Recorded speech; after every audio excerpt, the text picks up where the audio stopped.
Hola a todos y todas, bienvenidos y bienvenidas sean a una nueva entrevista para el canal de YouTube. Mi nombre es Natalia Bonilla, soy periodista, soy productora de temas internacionales y el día de hoy estoy muy feliz de compartir con ustedes esta entrevista a dos mujeres increíbles que son cofundadoras de Romper la Regla. Me encuentro aquí con Vianey Hernández, antropóloga de profesión, y Dalila Torres, socióloga. Las dos son cofundadoras de Romper la Regla, una red multidisciplinaria que trabaja por la educación menstrual aquí en México y pues también con alcance en el mundo hispanoparlante. Así que bienvenidas sean. Hola y muchas gracias por la invitación. Muchas gracias por este espacio. Muchísimas gracias, Vianey y Dalila. Me encanta iniciar esta conversación con ustedes, siempre preguntando ¿qué les motivó a lanzar Romper la Regla? Vas, Yaney. Bueno, pues son muchas cosas. Nosotros reflexionamos y decimos que no fue un momento, ¿no? No fue una epifanía y dijimos, wow, tengo que ser educadora menstrual, sino que a lo largo de nuestra vida fueron distintos momentos. O sea, podemos partir desde nuestro primer acercamiento con la menstruación, cómo vivimos nosotras mismas nuestra menarquia, después cómo veíamos que amigas tenían ciertas dificultades. Por ejemplo, nos tocó conocer a varias amigas con endometriosis, ovario poliquístico, que no era ni siquiera diagnosticado, ¿no? Y después de todo esto nos reunimos hasta la universidad y empezamos a platicar abiertamente de esto, gracias en gran medida al feminismo. Y fue que nos dimos cuenta que podíamos hacer algo más que solo quedarnos en círculos de mujeres, que fue como iniciamos, que compartiendo este conocimiento en círculos y empezar a divulgar información, hacer talleres, capacitarnos nosotras mismas para ser educadoras menstruales. Y en ese sentido, tanto tú como Dalila tienen unas profesiones que uno no usualmente asociaría con educación menstrual, ¿no? O sea, en tu caso, Vianey, trabajas antropología social y en tu caso, Dalila, sociología. ¿Nos pueden explicar un poco dónde está la conexión? Ay, en todos lados, creo. No sé. Yo, pues, Yaney, yo tuve la oportunidad, yo soy de Tijuana, Baja California, tuve la oportunidad de irme a un intercambio a Ciudad de México. Y ahí tomé clases de antropología y género. Entonces fue esto como que mi primer acercamiento con los feminismos y hablar temas que generalmente se asume que son exclusivos de mujeres. Y pues empecé a dialogar más. Bien, ahí me contó de un proyecto que tenía de hacer talleres sobre educación menstrual con niñas y me llamó mucho la atención porque yo de niña nunca recibí educación menstrual. Así como no, esto es educación menstrual, ¿no? Si acaso mi mamá me habló sobre menstruación y todo, pero nunca pensándolo como desde que necesitaba educarme. Y pues empecé a hablarlo más, me dejó ahí con la espinita y empecé a investigar yo por mi cuenta, ya estando de regreso en Tijuana, y de la nada un día viene y Damaris me mandan un mensaje como, oye, queremos armar una colectiva sobre menstruación, como que nos hemos estado dando cuenta de esto ha pasado con unas compas, y empecé a reflexionar como sobre mi vida, ¿no? De si es verdad, o sea, yo no tuve una educación menstrual, todo lo que aprendí lo aprendí por la televisión, como todo hablado desde los prejuicios y moralismos y tabús. Entonces, esto lo he ido relacionando con mi carrera porque pues yo estudio, pues, no a la sociedad como tal, así en un aspecto súper macro, pero sí como lo puedo ir relacionando de cómo fui socializando mi menstruación y mis vivencias y mis experiencias. Y creo que desde ahí, no sé, la academia a mí me abrió como esta entrada de cómo no hay investigaciones al respecto. Entonces, creo que puedo usar como mis herramientas que he aprendido académicamente y profesionalmente, aplicarlas al tema de la menstruación, porque me he dado cuenta que están sumamente vinculadas, pero que no se ha hecho este trabajo de vincularlos.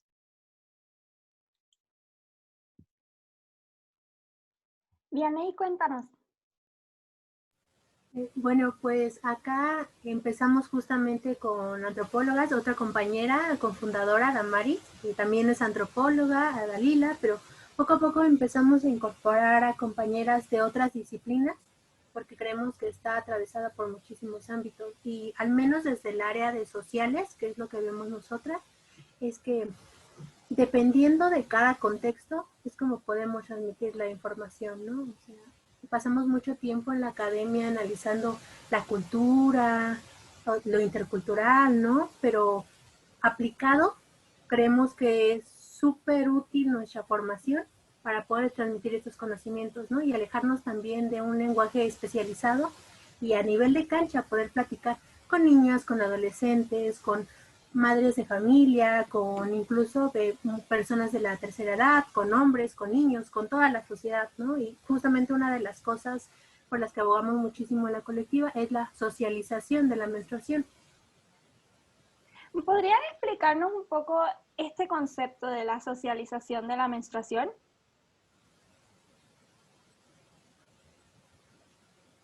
¿Vas? Voy. Tú.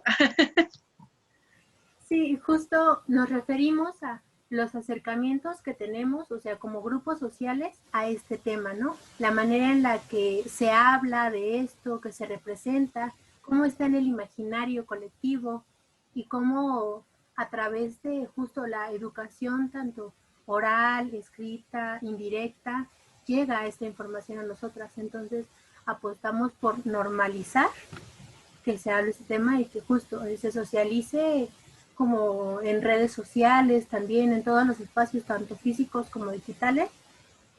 Y pues ya. Sí, y me gustaría como ahí recalcar que pues se socializa la menstruación dependiendo del contexto, ¿no? Y que el contexto pues influye en nuestras edades, nuestro sexo, nuestro nivel educativo, a qué tenemos acceso, ¿no? A qué servicios básicos e indispensables para la vida humana, como es tener acceso al agua, ¿no? O sea, eso puede influir mucho en cómo llevas tu relación con tu menstruación, pues va de esto, de cómo lo empiezas a socializar y pues en qué contexto te estás desarrollando.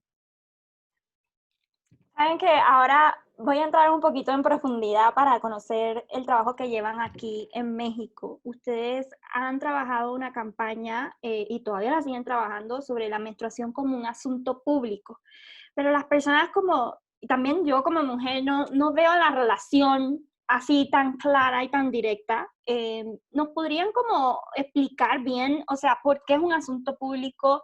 ¿Y de qué manera podríamos involucrarnos nosotras las mujeres en una conversación donde no continuemos el estereotipo o el estigma sobre la sangre que es propia pues de nuestros ciclos, ¿no?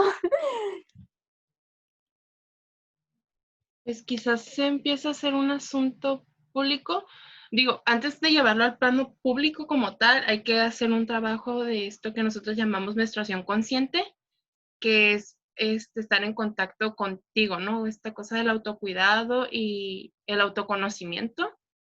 Entonces, irte familiarizando con tu cuerpo, ¿no? Saber cómo cuál es el proceso biológico, pero también cómo este proceso biológico influye en ti, en tus energías, en tus estados de ánimo, si tienes molestia menstrual o es un dolor exagerado, pues porque se ha normalizado mucho eso también, ¿no? De que la menstruación es dolorosa, pero hay personas que viven su menstruación con un dolor muy intenso y eso no es normal, eso requiere atención médica, ¿no? Entonces, esto de asunto público es eso, desnormalizar las cosas que nos han hecho pensar que la menstruación es dolorosa, que es sucia, y poner el tema sobre la mesa, ¿no? De no es normal que te esté doliendo, estas cosas no están bien, ¿no? Como conoce tu cuerpo y háblalo, o sea, siempre hablan. Yo empecé a trabajar como educadora menstrual a partir de que empecé a hablarlo con mis amigas.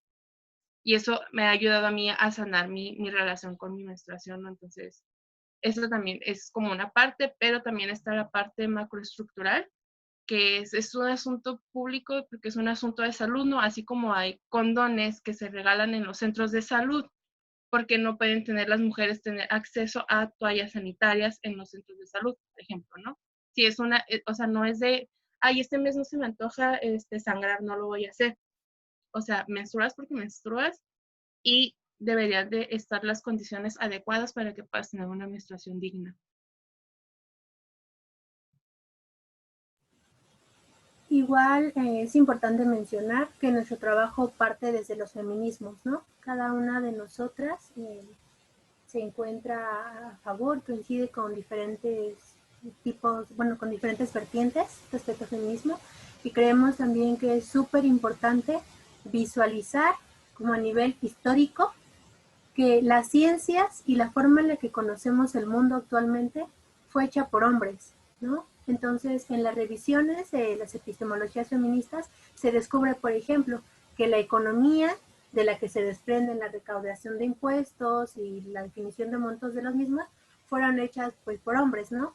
Entonces, este proceso biológico que no podemos evitar las mujeres, que es la menstruación, y sus implicaciones, por ejemplo, el aspecto de los productos de gestión menstrual, no se contemplaron en ningún momento. Entonces, creemos que es importante que esto se visualice, por ejemplo, ¿no? En el plano económico, político, laboral, pensar en las mujeres que tienen diferentes situaciones que les imposibilitan trabajar, ¿no? Y a pesar de ello tienen que estar cumpliendo ciertas funciones. En cuanto a la educación, niñas también que no tienen la posibilidad de adquirir esos productos y dejan de estudiar.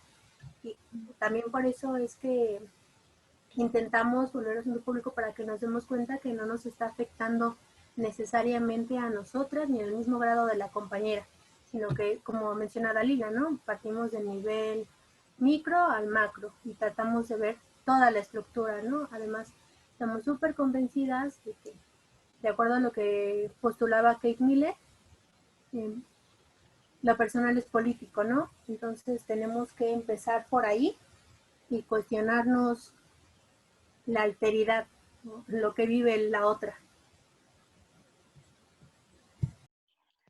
Me gustaría que pudiéramos abordar los diferentes mitos o prejuicios o moralismos, como bien mencionaron anteriormente, pero como obviamente hacer unos pequeños incisiones, ¿no? Unas pequeñas y breves explicaciones, ya que el sábado vamos a tener un webinar sobre este tema, el webinar con M de menstruación, que lo va a estar dirigiendo estas mujeres que están aquí, que son increíbles, parte de una red interdisciplinaria que se llama Romper las Reglas. Pero sí, para beneficio de quienes quizás vean el webinar más tarde o quienes estén sintonizando este video y se sigan preguntando, bueno, ¿cuáles son los mitos que se siguen reproduciendo? Si ustedes pudieran definir 3 aquí en México o en Latinoamérica que son como consistentes, que son parte de este imaginario, como bien mencionaron, este imaginario colectivo sobre la menstruación, que generan tabú, que generan preocupación.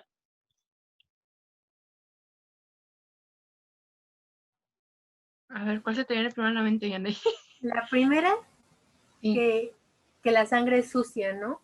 O que somos impuras al estar menstruando.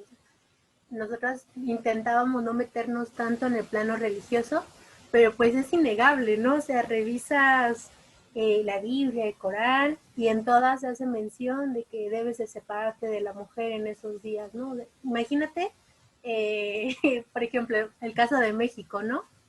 Un país con esta historia colonizado, ¿no? Con la evangelización, y que este tipo de mitos datan desde esa fecha. Ese sería, creo que el primero. No sé. El otro que se me ocurre a mí, estaba tu micrófono apagado, Natalia, es el de que si estamos enojadas en automático es porque estamos menstruando y no hay otros factores que nos puedan molestar, nada más que el estar menstruando, ¿no? Si estamos como muy susceptibles emocionalmente, como que todos nuestros estados de ánimo se atribuyen automáticamente a nuestra menstruación y sí afectan, o sea, en mayor o menor grado, pero no es exclusivo de eso, ¿no? O sea, como puedo estar enojada porque el servicio del transporte público está terrible en el país y tengo que recorrer una gran distancia para moverme, el sistema patriarcal, no sé, a mí me hace enojar muchísimo como el trato que tienen los hombres hacia mí parada en la calle esperando el taxi o como todas estas cosas, ¿no? Pero que en automático atribuyen que estoy enojada porque me está bajando. Eso es como lo que más me ha tocado. Y el tercero y último, ay, no sé cuál escojo de todos los que tengo. Son tantos que... Sí, es como...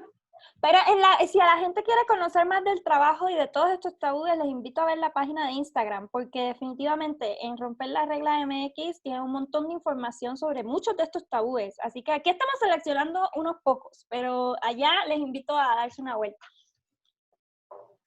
A ver, Natalia, ¿a ti qué te ha tocado escuchar?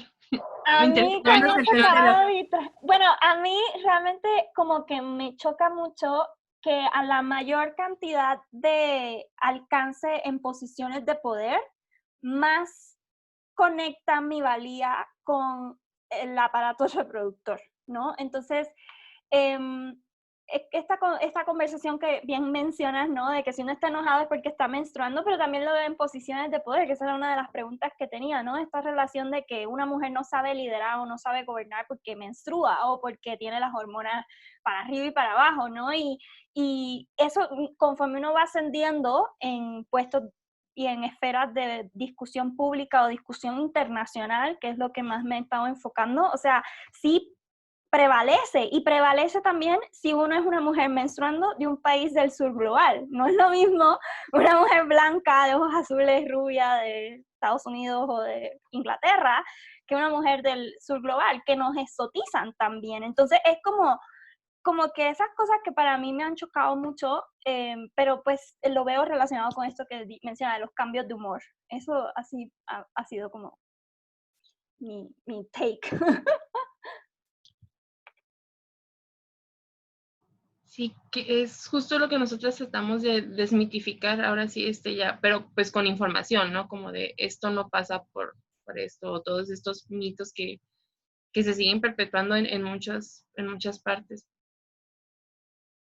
En ese sentido, yo quisiera preguntarles, porque ahorita estaba mencionando el aspecto económico, y uno de los temas que se conversa es el tema del pink tax, ¿no? El impuesto rosa a los productos de higiene menstrual y también de salud sexual y salud reproductiva de las mujeres en específico.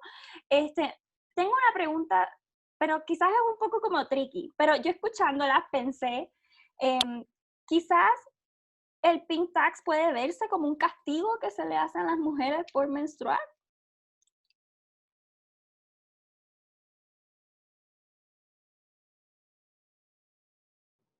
Ay, no. No. Ay, las dos, está difícil. Ay, qué existencial pregunta. Quizás lo No sé si vería como más. castigo, pero como Ajá, desigualdad a lo mejor, ¿no? sí. Una forma de aprovecharse, ¿no? O sea, es como un nicho de oportunidad en algo que es inevitable. No sé, esa es mi impresión.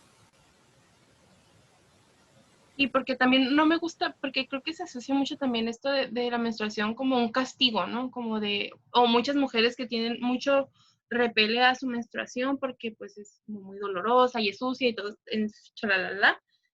Pero sí, esto del pink tax me parece es más bien como una forma de seguir fomentando la desigualdad, agarrándose pues es un asunto de mujeres, ¿no? Y se puede lucrar con él porque se lucra con él. Pero también es como muestra ese tema de la desigualdad que bien plantearon, ¿no? O sea, como que las mujeres que no están, o las niñas que no tienen el dinero para estar comprando todos estos productos, y como mencionaron, o sea, estos casos de niñas que tienen que salir de la escuela porque no pueden menstruar y a la misma vez comprar los productos. O sea, lo hago la pregunta porque con los condones no vemos eso. O sea, no vemos que los condones de los hombres hay pink tax o blue tax o lo que sea que les pongamos el nombre, ¿no? O sea, bueno, igual pues puede ser un tema de economía feminista, ¿no? O sea, pero sí pienso que aparte de la desigualdad hay algo ahí como para recordarte que eres mujer, ¿no? O sea, no sé. Porque sí podemos ver el aspecto económico, pero el aspecto político o patriarcal está ahí. Sí, y el hecho de que no se hable de menstruación abiertamente es una cuestión patriarcal completamente, porque pues es un asunto de mujeres a quien le importa, ¿no? No debería de hablar, si no se pone sobre la mesa en el tema, y es definitivamente porque es un tema de mujeres, y está bien increíble porque somos la mitad de la población, o sea, la mitad de la población menstrua. ¿Por Y qué? ¿Por qué ocurre? Ay, otra pregunta muy existencial. ¿Por qué ocurre? Bueno, de sus hipótesis. ¿Tienes alguna, Vianney? Pero ¿por qué ocurre qué? A mí me perdí. Que sea como una estrategia patriarcal, el que no se hable de menstruación. Bueno, nosotras tenemos muchas hipótesis al respecto, pero una de las cosas que nos gusta mucho en los orígenes también de la colectiva es que nuestros primeros acercamientos fueron justamente en círculos de mujeres, ¿no? De sanación, donde se hacían bendiciones de útero, era una parte más espiritual y de ahí tomamos justamente esta parte de reunirnos como se hacía anteriormente, culturas matriarcales, en las que las mujeres menstruando, se dice, ¿no? Que antes todas las mujeres estábamos sincronizadas, a lo mejor no al mismo tiempo, pero las lunas eran constantes en todas.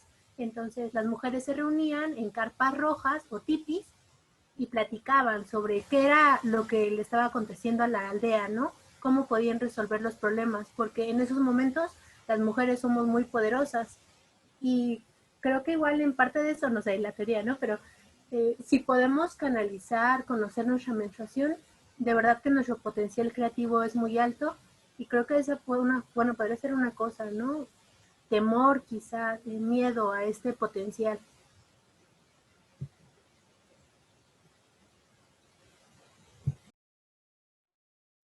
Sí, yo concordaría con en esa teoría, me parece como muy certera porque justo empecé a tener este proceso de conocer mis ciclos y es como bien increíble identificar los días en los que tengo más energía porque sé que es la fase de mi ciclo en la que yo estoy cargada de energía, ¿no? Y sé que es en la que debo de a lo mejor poner más ímpetu en mis proyectos y pues pues bien dicen, ¿no? El conocimiento es poder y cuando tienes este conocimiento de tu cuerpo y cómo influye en ti, pues puedes hacer casi pues, lo que está a tu alcance si te lo propones y te lo permiten las condiciones también, ¿no? Pero Y es que esta cultura también nos ha, bueno, dependiendo según el nivel y el grado, como bien han mencionado, que esto depende de los contextos y de las aperturas y de los accesos también que tenemos a esta información. Vemos, por ejemplo, casi siempre en urbes, ¿no? O sea, como que una desconexión con nuestra naturaleza cíclica y dependiendo también de la extensión, porque yo aquí en Ciudad de México, o sea, sí he encontrado pues, múltiples mujeres que sí están conectadas con sus ciclos y que sí van a carpas rojas y que sí hacen ofrendas y están conectadas con su poder femenino y no las hacen menos o más X o Y cosas, o sea, están al 100 conectadas, pero también he visto mujeres que en empresas o en espacios y ámbitos masculinos viven muy desconectadas de su esencia y de sus ciclos y, por ejemplo, o sea, yo antes también era muy type A, y lo digo, y porque no tengo ningún problema en decirlo, y tan type A que yo ni sabía cuándo me llegaba la regla, o sea, llegaba por sorpresa porque ni dolor me daba, y yo decía, bueno, y esto, llegó, pues vamos a poner el pad, o sea, como que ni le hacía caso de hacer un track, un calendario, déjame ver la luna, o sea, como que eso lo fui aprendiendo con el tiempo y conforme entré, por ejemplo, aquí en México, donde hay tanta diversidad y tanta oferta de cursos, de clases, de mujeres que trabajan el sagrado femenino. Yo vengo de Puerto Rico y en Puerto Rico es muy pequeño el mercado, ¿no? Y también, pues, mientras más isla, pues también se concentran más los fundamentalismos hasta cierto punto. ¿Cómo podríamos quizás iniciar una conexión con ese ciclo o cuál vendría siendo como esos pilares de una educación menstrual? ¿Qué debería tener?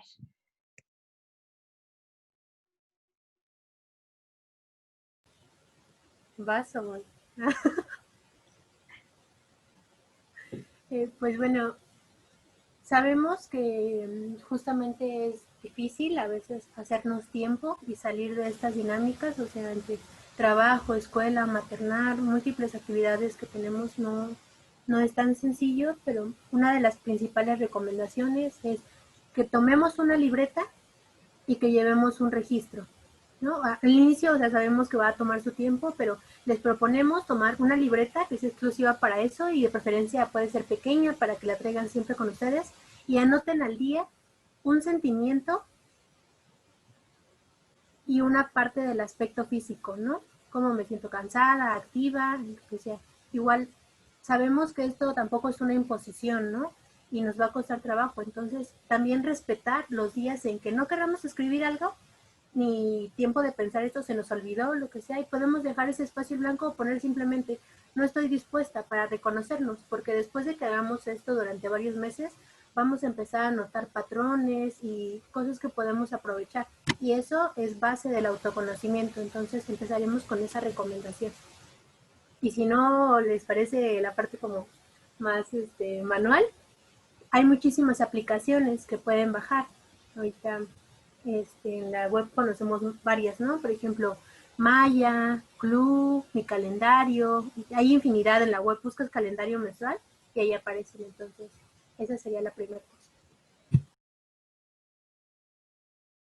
Sí, a mí también es la que más me gusta.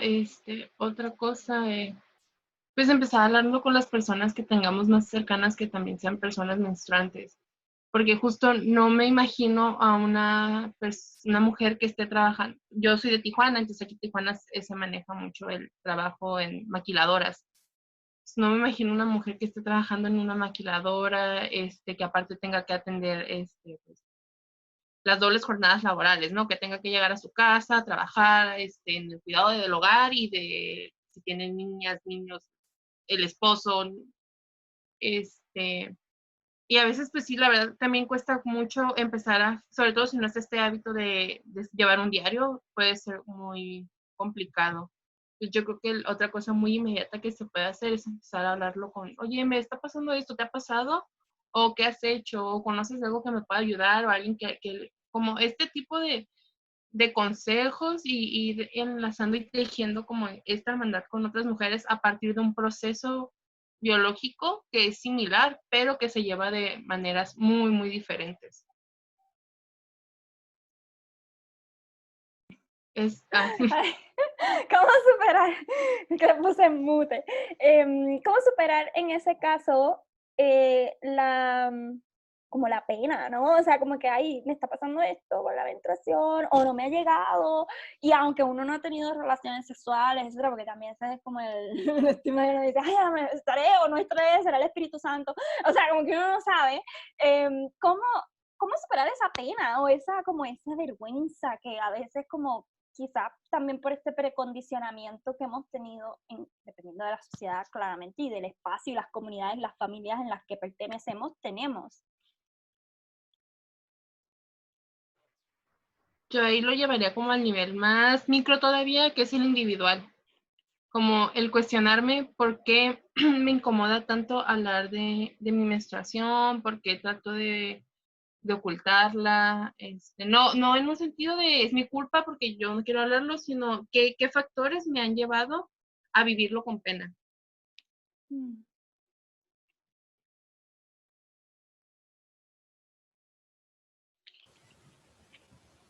Igual ahí podríamos encontrar otras formas de aprender, ¿no? Y abarcar el tema. Por ejemplo, no sé si tuviste la oportunidad y las personas que estén en el video de ver un documental que ganó al Oscar, o estuvo nominado y ganó, de hecho. ¿El Period? Ajá. Sí, está buenísimo. Está en Netflix, creo. O Sí. lo quitaron, creo. Sí, justo esa también es la propuesta, ¿no? Empezar a acercarnos a otras formas de hablar del tema. Por ejemplo, si tenemos niñas, hay muchísimos libros que justamente educadoras mensuales, pedagogas han diseñado para poder hablar con las pequeñas, ¿no? También mujeres más mayores, nosotras podemos acercarnos a otro tipo de contenido y buscar, ¿no? Ya sea que preferamos leer, si nos gustan más las producciones audiovisuales, pues buscar otras formas. Y si no, en redes sociales, ¿no? Yo creo que si buscamos menstruación con hashtag, nos salen muchísimas opciones. Quizá también por ahí. Igual en su página y en su Instagram tienen muchísima información, así que les invito a visitarlo. ¿Saben qué? Esos links los vamos a dejar en el description box de este video, así que no se preocupen si no lo encuentran. O sea, ahorita los vamos a tener fácil acceso para cuando vean la entrevista.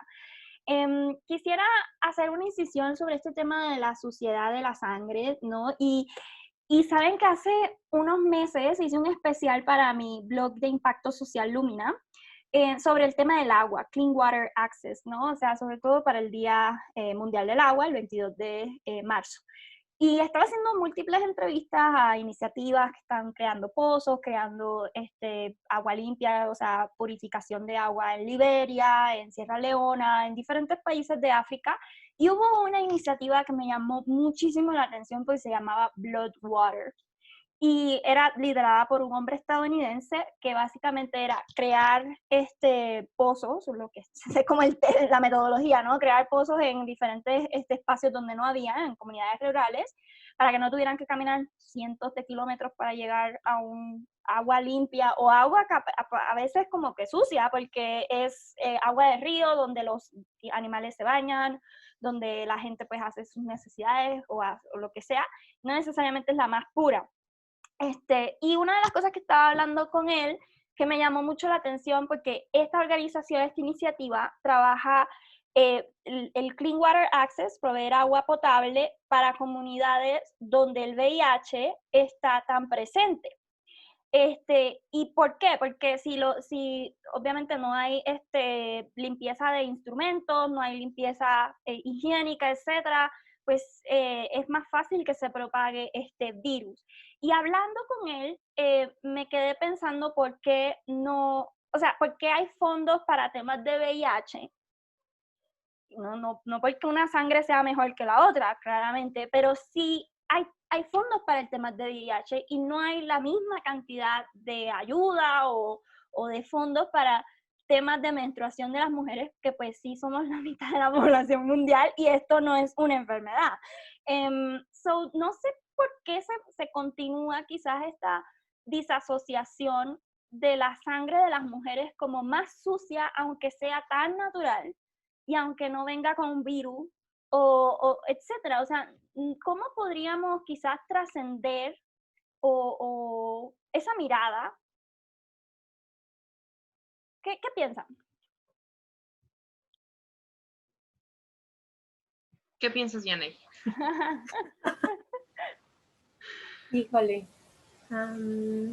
A veces nos duele también ser tan realistas, ¿no? Pero sabemos que el cambio social es lento y la verdad es que esto solo se va a lograr con educación, ¿no? Porque las generaciones pasadas, tampoco se trata de echarles la culpa, ¿no? Ellos fueron educados así, pero nos enseñaron a pensar de tal manera, ¿no? Y creo que nosotras ahí tenemos la misión de sembrar semillas que a lo mejor a nosotros ya no nos toca, ¿no? Pero quizás a nuestras sobrinas, nietas, hermanas puedan empezar a relacionarse mejor con su sangre y justo quitarse esta idea de que están sucias, ¿no? O que son impuras, porque parte igual de lo que abordamos de las ciencias sociales es que la mujer difiere de la norma y la norma es el hombre, ¿no? Entonces, como no se experimenta ningún fluido en él, parecido a lo que tenemos nosotras, pues es rara, ¿no? Es sospechosa, pues algo está mal. Entonces, pues creo que por ahí. ¿Y cómo afecta quizás para quien no conozca cómo afecta a nivel mental o de conexión el que asociemos la sangre nuestra con la suciedad? O sea, ¿qué podría ser quizás un ejemplo tangible, quizás hasta imperceptible, ¿no? Pero de nuestro behavior o nuestra conducta o cómo nos relacionamos las unas con las otras simplemente por pensar que nuestra sangre es sucia. Uy. Yo esto creo que parte de, bueno, nosotros somos de ciencias sociales, ¿no? Pero justo esta idea de abrir la red de diferentes ramas, estamos ahorita trabajando con una chica que estudia biología. Entonces, como parte de la propuesta es también que ella nos diga como de qué está compuesta la sangre menstrual, qué químicos, o sea, como qué es lo que lleva que la hace que no sea sucia, ¿no? Pero ¿por qué seguimos? Digo, lógicamente se asocia como suciedad porque sale de la vagina. Que para mí es como, eso es como lo principal que la asociamos como sucia, no sale de la vagina. Wow. Comúnmente lo que yo he escuchado que digan de no, es que si es sucia, es que la asocian con orina o heces fecales. Y es como, no va para ahí, ¿no? También este miedo de que nos imponen, ¿no? Como yo antes de tener este proceso y de utilizar la copa, pues también estaba muy ajena a mi sangre porque yo usaba toallas sanitarias desechables. Entonces, el contacto que tiene mi sangre con el aire y los químicos que tiene la toalla hacen que te despida un olor bastante desagradable, que con la copa me di cuenta que mi sangre no tiene un olor, no huele a hierro porque es sangre, ¿no? Entonces, como esta forma de cómo hemos ido gestionando nuestra menstruación ha sido toda como muy encaminada a que sigamos perpetuando que es sucia, pero ya cuando llevamos a cabo estos ejercicios de menstruación consciente, de estar familiarizadas con nuestra sangre, que realmente no menstruamos como las cantidades y litros que parecen en las toallas, es como que solita lo puedes ir como asimilando y procesando, ¿no? Y luego ya escuchas podcast y ves un documental y como que te va cambiando toda la perspectiva, pero es un trabajo bien difícil porque pues los que tienen acaparados los mercados, que son esos grandes corporativos, pues siguen lanzando sus campañas aparentemente amigables, ¿no? Ahora como hemos visto con algunas industrias que hacen toallas sanitarias, pues que cambiaron los colorcitos de los diseños en su publicidad, como que todo más para llamar la atención de las nuevas generaciones, y sigue siendo una competencia bien fuerte hacia nosotras como educadoras menstruales de, hey, no, o sea, paren eso, tu sangre, si existe el shock tóxico, tu sangre no es sucia, y no sé, como esta idea de vender. Creo que eso es como muy, muy básico y desde ahí empieza de asumirnos a nosotros como sucias. Yo en la vida he visto un jabón íntimo para hombres y sin embargo existe el jabón íntimo de mujeres, ¿no? También hace poquito fui a un supermercado y me encontré toallitas húmedas especialmente para esos días, ¿no? Porque ni siquiera dicen menstruación, no son esos días. Y me pareció como muy alarmante ver un paquetito así chiquito, rosita, de wipes. Yo como, ¿qué está? O sea, como que ya es demasiado, me parece ya demasiado. En ese, sí. Se me ocurrió algo mientras tuve tiempo para pensar, pero creo que algo muy bonito que podemos hacer y que impresiona es contarle, ¿no? A alguien, oye, ¿sabías que si diluyes tu sangre menstrual con agua y si la pones a las plantas, florecen y crecen hermosas? Creo que esa es así una prueba contundente. Pues vamos a lo científico. No manches, o sea, como que lo voy a aplicar, ¿eh? Porque no sabía eso. O sea, ¿cómo no le hace? O sea, ¿cuál es la medida? Pues acá es recomendable que uses, por ejemplo, copa, porque necesitas primero desintoxicarte, ¿no? O sea, si tienes contacto con toallas o tampones, pues vas a tener una cantidad increíble de químicos ahí en tu sangre. Pero después de un proceso en el que tengas la menor interacción, por ejemplo, en este caso con la copa, eh, la vas a diluir en una cubeta, más o menos. O sea, lo que recoge la copa son como 40, 50 mililitros, ¿no? Entonces, esa cantidad en una cubeta de agua, que serán como 2 litros, me parece, y ya esa agua disuelta se la pones a tus plantas. O ¿Y también crecen? Y crecen si usan increíble. toallitas de tela también cuando las dejan remojando, esa misma agua que usaron para remojarlas para que desprenda más fácil la sangre y luego ya lavarlas, esa misma agua la pueden agregar a las plantitas. Okay. Pero es eso, o sea, como ya que te das cuenta que tu sangre hace florecer, es como, bueno, entonces esto no es nada tóxico, no es nada del otro mundo, no, al contrario. En ese sentido, hemos hablado sobre la suciedad de la sangre y algunos de los tabúes que estoy segura en nuestro webinar de Con M de menstruación vamos a profundizar aún más. Pero ¿cómo sería, para cerrar esta entrevista, un mundo en donde las mujeres no veamos la sangre como sucia? ¿Cómo la veríamos? Es con amor. No sé, siento que como nada del otro mundo. O sea, como que estuviéramos muy familiarizadas con nuestra sangre, le prestaríamos más atención porque también esto es importante, ¿no?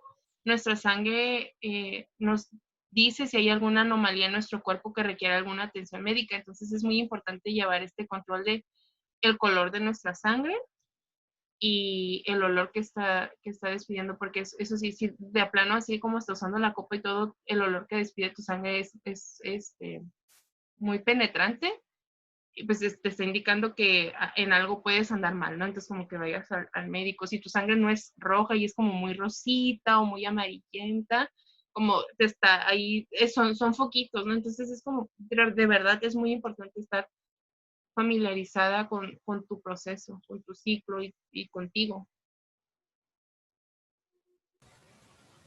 De este lado creo que el mundo ideal sería tener investigación, ¿no? Y datos. Por ejemplo, que los médicos estuviesen sensibilizados, que existieran datos del tema, que se contemplara, por ejemplo, en la educación sexual integral y que no necesariamente fuese una fiesta, pero sí un motivo de felicidad. Digo yo, por ejemplo, tu menarquia o cada mes, ¿no? La verdad es que vamos a pasar muchísimos años menstruando, entonces deberíamos de estar reconciliándonos con él. Ya para cerrar esta entrevista tengo dos últimas preguntas y una está relacionada con esa investigación que hace falta. ¿Cómo podemos aportar investigaciones sobre este tema? ¿De qué información hace falta para quienes nos estén viendo, que sean internacionalistas, que sean investigadoras, que les llame este tema de derechos humanos y menstruación? ¿Cuáles son las cifras que hacen falta y de qué temas hay que profundizar quizás un poco más? De todo. Básicamente, si te metes a buscar información, investigaciones académicas sobre menstruación, lo único que te aparece es tema de menstruación relacionado con fertilidad. Entonces, todo el otro chorro de temas que se relaciona con la menstruación están carentes, ¿no? Como qué productos de gestión menstrual se utilizan más, el costo, cuánto el salario mínimo y cuánto se tiene que invertir a estar comprando estos productos que son de más fácil acceso, quiénes tienen acceso al agua o no, qué problemas de salud tienen, no sé, muchas mujeres pueden tener endometriosis y ni saben qué es la endometriosis, ni sabemos cuántas mujeres padecen endometriosis, de amenorrea, son los que se me van ocurriendo ahorita. No sé si, Vianey, si te ocurren otras. Pues igual creo que es un poco de lo que vamos a hablar en el webinar porque estamos viviendo un despertar y en muchos países se está discutiendo de esto, sobre todo para que desde las experiencias de los ciudadanos se creen políticas públicas adecuadas a las necesidades. Y una de las primeras es justamente generar datos sobre cómo viven las personas, la menstruación, y los factores económicos sobre todo, ¿no? Y cómo la política puede entrar ahí. Ahorita estamos involucradas en un movimiento que se llama Menstruación Digna México y justo acaba de salir una encuesta. Entonces nosotros la vamos a estar publicando en nuestras redes sociales para que puedan llenarla porque justo es esto ya de empezar a generar datos y viendo cómo vamos a empezar a organizarnos para sacar más información y cómo se gestiona esto, de cómo lo vamos a hacer, o sea, no se ha hecho nunca, cómo lo vamos a empezar a hacer y ir teniendo un piso de cómo vamos a ir buscando esta información. Y eso me lleva a la última pregunta, es ¿cómo podemos aprender de todo el trabajo que ustedes hacen? ¿Dónde las seguimos? ¿Cómo aportamos al trabajo que ustedes hacen? O sea, denos todos los detalles ahorita. Pues siempre estamos bien abiertos a colaboraciones. Entonces, si tienen algún interés en unirse a la red, tienen algún proyecto relacionado con menstruación que quieren impulsar, pues podemos ir viendo cómo vamos tejiendo más redes. Yo ahorita se me ocurre eso.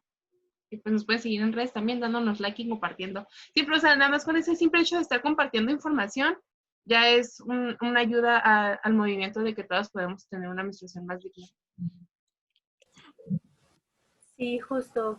Con que compartan, al menos ya ahí nos ayudan a llegar a su círculo, ¿no? Que dejemos de estar entre las mismas leyéndonos que ya lo sabemos y que puedan, aunque cueste mucho trabajo, contarle a su tía, a su mamá, a su abuelita, a los hombres, ¿no? También decirle a su papá, a su novio, a su hermano, A los sobrinos, sobre todo yo le tengo mucha fe a las nuevas generaciones, como de verdad empezar a hablar con con nuestros sobrinos, no apartarlos de perdida como en ese tema para que justo evitar comentarios de personas adultas de seguro le está bajando y por eso está toda enojada, no le hables, ¿no? O sea, como que sepan y entiendan el proceso y tengan empatía. No lo pueden vivir, pero pues esta empatía, la empatía es hermosa. Y ese compartir en redes, ustedes se encuentran en Facebook, en Instagram, como Romper la Regla México. Y en Twitter. Y en Twitter también Romper la Regla. Canal de Telegram. Hay un canal de Telegram. También. Canal de Telegram. ¿Cómo,